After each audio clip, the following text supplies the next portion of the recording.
Hello and welcome, I'm Joshua Barnes and you're watching The World Report. Let's first take a look at our top stories. Top US and Russian officials are currently holding talks in Saudi Arabia to start discussions on a potential end to the war in Ukraine. This follows a meeting with European leaders in Paris, where a turning point has been reached amid continued calls for an EU seat in any peace talks. A judge is expected to make a ruling within the next 24 hours over whether Musk's Doge powers will be curtailed. Tens of thousands of governmental layoffs have led to legal action by Democratic state attorneys general, while Musk's access to state departments has also been questioned. Israel's troops are set to stay in 5 locations across Lebanon despite a deadline passing for a full withdrawal. Meanwhile, an Israeli strike in southern Lebanon has killed the military head of Hamas.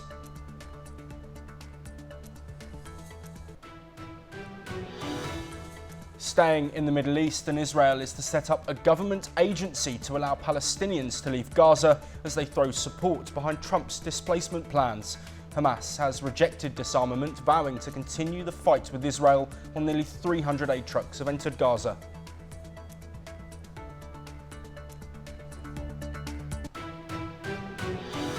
US and Russian officials are holding talks in Saudi Arabia to negotiate a potential end to the war in Ukraine, but no European or Ukrainian delegates are involved in the negotiations. Meanwhile, European leaders met in Paris for urgent talks on Ukraine and European security. French President Emmanuel Macron called for a coordinated response, stressing that lasting peace in Ukraine can only be achieved if Russia calls off its aggression and Ukraine receives credible security assurances. German Chancellor Scholz highlighted the importance of meeting NATO's 2% defence spending target, while UK Prime Minister Sir Keir Starmer emphasised that US security support is crucial for European support and for preventing further Russian aggression. Danish PM Mette Frederiksen also warned of Russia's threat to European security. Meanwhile, Ukrainian President Zelensky went to Turkey to meet with President Erdogan. They discussed prisoner swaps and rebuked the US for trying to please Moscow during negotiations. He also warned of Europe's military vulnerability. Joining us to discuss this topic, we're first joined by Ross Feingold, who is a political analyst joining us from Taiwan. Ross, we're looking at some talks which are currently ongoing between the United States and, of course, Russia. This is, of course, good for Russia. It's seen as a media win for them, given they're at the table and Ukraine aren't. But looking geopolitically, what are the impacts of these talks? It remains to be seen how the European leaders are really going to approach this. Obviously, they held a meeting on Monday. They're very concerned about their exclusion, as well as Ukraine's exclusion. But ultimately, the United States is still the leader of the West and the free world. And the European countries are probably going to have no choice but to go along with what the United States negotiates, assuming that the United States does get Russia to make some concessions in the interest of some kind of ceasefire agreement. But I think it will be very difficult for the Western European countries to say we're not accepting what the US has negotiated with Russia. Yes, Andrea Lucidi is also joining us. He's a war reporter from Moscow. Andrea, thank you very much for your time. I want to get an understanding of how these talks and these initial peace talks are being viewed within Russia. What is the consensus that you're seeing? For Russia, of course, this is a big success for their foreign politics, because for Russia, for the Russian population now, it's clear that all this game is directed from Washington, and now Washington want to talk with Russia, and this is the main goal that the foreign diplomacy, foreign politics of Russia reached now. It's very probably that now the foreign ministry of Russian Federation, Sergei Lavrov, and the American delegation are talking about some concession or some issues that both parties they have. But of course, in the Russian media in these hours, we are seeing that the main issue that we have is the totally exclusion of the European Union from these talks. That means that the geopolitical zone, European Union, that was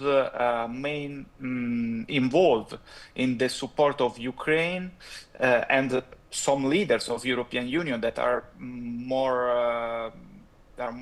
was talking more about the war against Russia, are not involved in the peace and the possible peace agreement.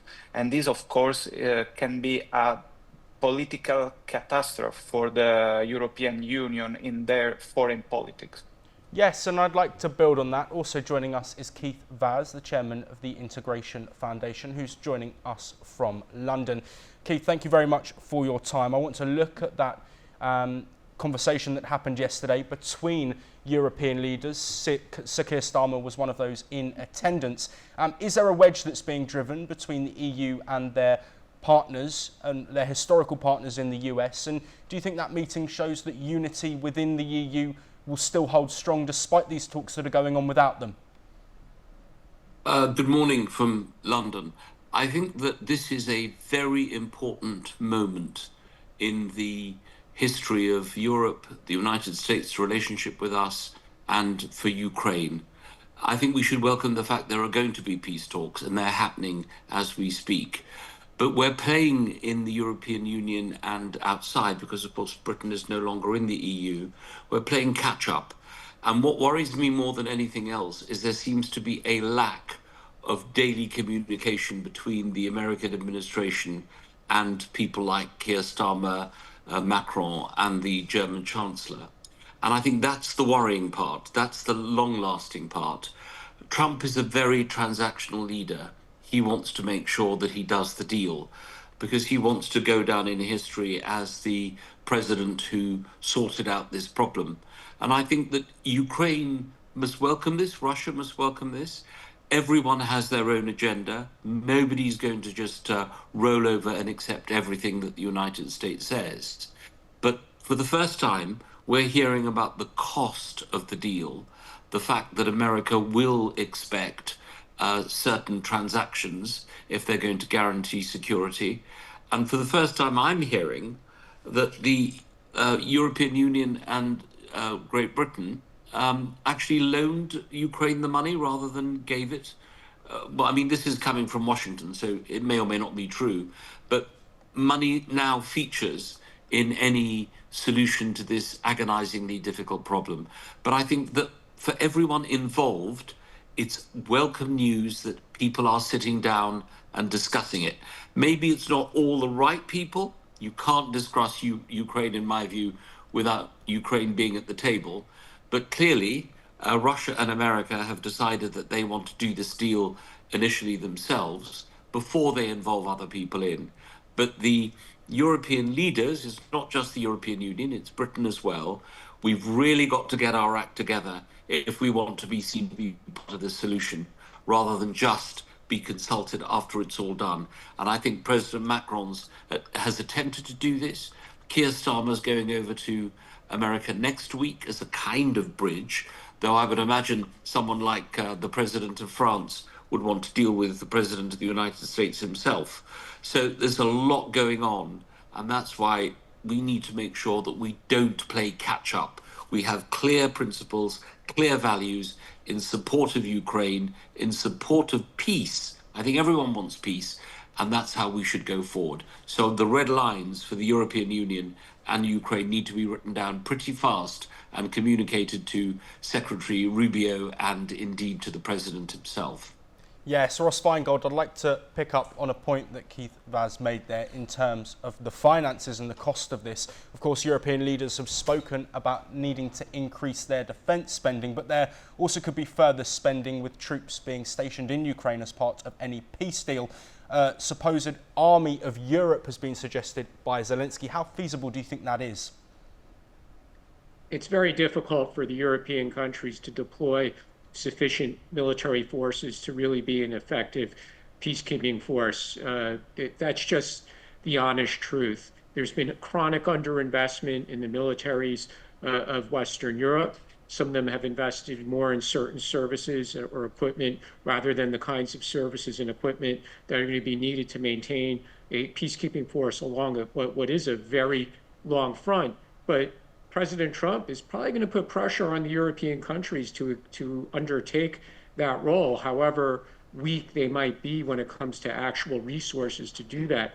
I don't think President Trump really has an interest in putting U.S. forces on the front line as a peacekeeping force, although there's been some discussion about potential U.S. involvement with critical minerals and putting troops on the ground to protect critical minerals in Ukraine.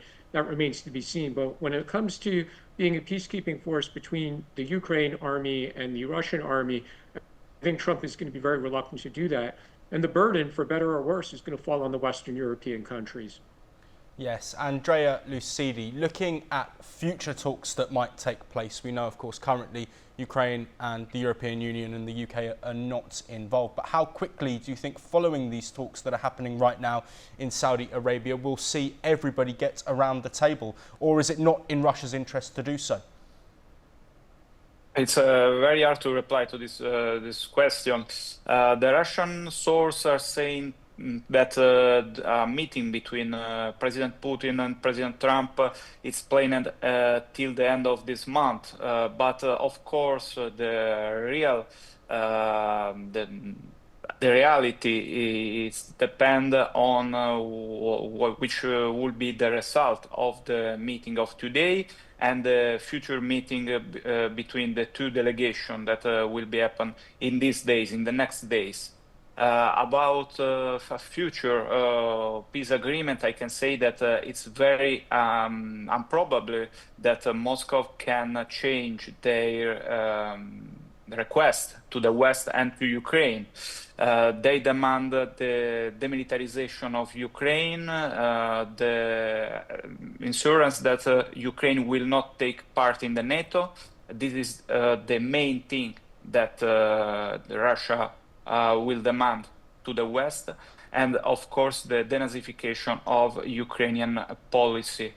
But this is an issue that can be discussed about how practically can be done in Ukraine. I think this will remain the request of Moscow for future peace agreement or a ceasefire. It's important to remember that Sergei Lavrov, Foreign Minister of Russian Federation, refused any ceasefire agreement. He repeated a lot of times that he will not, is not interested to frozen this conflict. Russian Federation want to resolve the conflict with a peace agreement, but it's not interested to freeze the conflict with a ceasefire agreement. Yes, and Keith Baz, as we finish this discussion, European leaders talking about Russia ending its aggression, overnight strikes in Ukraine, targeting buildings that include residential blocks. Is there a fear within European leaders and within European circles that Putin's not going to stop this war, but also that he might look further west at other European nations afterwards? I think that is always going to be a fear. I think it's unjustified. I think there were specific reasons why he felt he should target Ukraine, but who knows? We are in a completely different landscape. We're not in Kansas anymore. It's totally different. The election of Donald Trump, with his foreign policy being made every single day in news conferences, all those executive orders, obviously it's a very exciting time for news journalists. But I think for the people of the world, it's a very frightening time, and we need to pace ourselves. I think European leaders need to be able to use the chemistry of their relationships in a much more aggressive way, as we saw yesterday. They were able to get together and have a discussion very simply and very quickly. They didn't have to do it through Zoom. They all met in Paris, and now they have something of a collective line. But there are lots of other EU countries such as Latvia, Lithuania, you know, they are right at the edge of Russia, and therefore they're going to be very fearful. Finland wasn't invited to the meeting, but it has most to lose. Poland was there, of course. They are probably the most aggressive in terms of dealing with the Russian government, and there are fears about Romania, Moldova, all these countries. So this is a big moment in history. It requires statespeople taking their place and not posturing. And let's hope the European leaders are able to have one position, stick to it. It's very difficult to do that with countries all who have their own interests, everyone trying to avoid tariffs coming onto their countries, Britain trying to do its own thing, the EU acting collectively as far as it can, Hungary doing its own thing within the EU. This is a big moment. Everyone in Europe needs to be united in support of the people of Ukraine, no doubt, because actually, in their minds, though I don't think that actually it will happen anywhere else, but who's to know in this current age, but they need to support the people of Ukraine, but more than anything else, support the peace process. No more dying, no more people being destroyed, buildings being destroyed. I went to Kiev 20 years ago. God knows what it must be like now in terms of the photographs and videos that we've seen. I think everyone welcomes the fact that there are peace talks, but how they go is something that we need to monitor on a minute-by-minute basis. Absolutely, and we will be monitoring that as they come through and as the peace talks continue over the coming days and weeks. Thank you, Keith Vaz, thank you, Ross Feingold, and also thank you to Andrea Lucidi. We now move on to another plane crash which has taken place in North America, which has left 18 people injured. A Delta Airlines flipped upside down while landing at Toronto's Pearson Airport. Here is the full update. 18 injured passengers have been transported to local hospitals after a Delta Airlines crashed while landing. This took place at Toronto's Pearson Airport. Endeavour Air Flight 4819, with 76 passengers and 4 crew, was landing in the afternoon in Canada's largest metropolis, having flown from Minneapolis in the US state of Minnesota. No explanation of the cause of the accident or how the plane ended up flipped with its wings clipped has been provided. According to paramedics, 3 people were critically injured: a child, a man in his 60s and a woman in her 40s. First and foremost, there was no loss of life, and this is in due part to our heroic and trained professionals, our first responders at the airport. Airport emergency workers mounted a textbook response, reaching the site within minutes and quickly evacuating the passengers.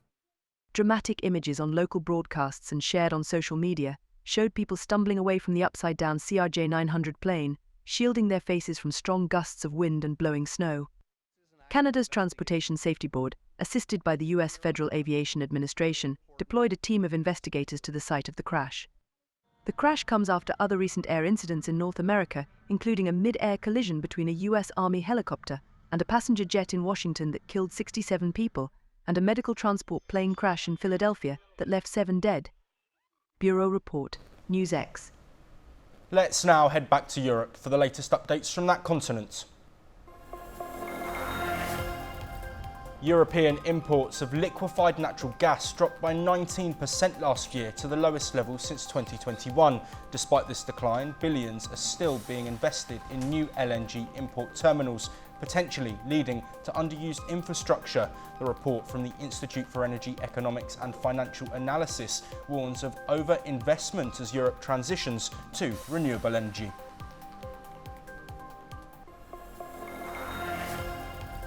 A Swedish court has sentenced 4 men to prison for their involvement with the Islamic State. They were involved in weapons training and propaganda activities in Somalia. All these men, who were from Sweden, were sentenced to between 3 and 6.5 years behind bars. Although 3 of them faced charges of preparing a terrorist crime in Sweden, the court acquitted them due to a lack of evidence for a clear plan. Italy's Prime Minister Giorgia Meloni has vowed to continue her plan to deport irregular migrants to camps in Albania. She is doing it despite facing opposition from national judges. The plan, which has faced legal challenges over concerns about migrants' safety, aims to curb arrivals, but on the other side, courts have blocked the transfers. Meloni hopes the European Court of Justice will clarify the legality of the scheme in a ruling later this month. The United Nations has made a statement saying that fishing trawlers are the leading cause of damage to critical undersea cables in the Baltic Sea. With undersea cables vital to global internet traffic, the UN is pushing for enhanced security measures and international cooperation to protect this infrastructure.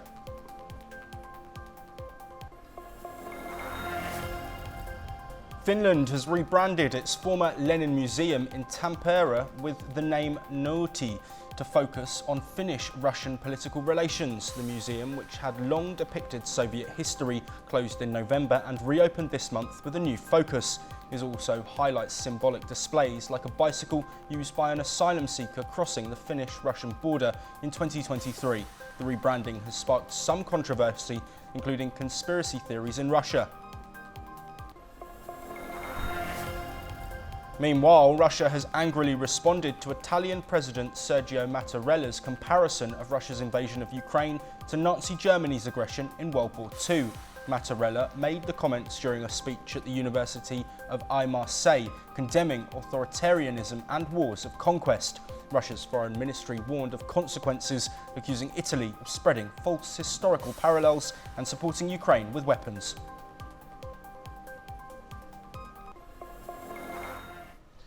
Saturday's stabbing case in Austria that killed a 14-year-old and left 5 others injured was an Islamic attack, as per the Austrian officials. A 23-year-old asylum seeker who was detained at the scene has been charged with murder and attempted murder. Watch the latest in this report. A stabbing that left a teenager dead and 5 other people injured in southern Austria was an Islamist attack, the Interior Minister said on Sunday, with a 23-year-old Syrian asylum seeker held. Es handelt sich hier um einen islamistischen Anschlag mit IS-Bezug. Das ist der Stand der bisherigen Ermittlungen. Ein islamistischer Anschlag mit IS-Bezug eines Attentäters, der innerhalb kürzester Zeit sich offensichtlich, so der Stand der Ermittlungen, über das Internet online radikalisiert hat.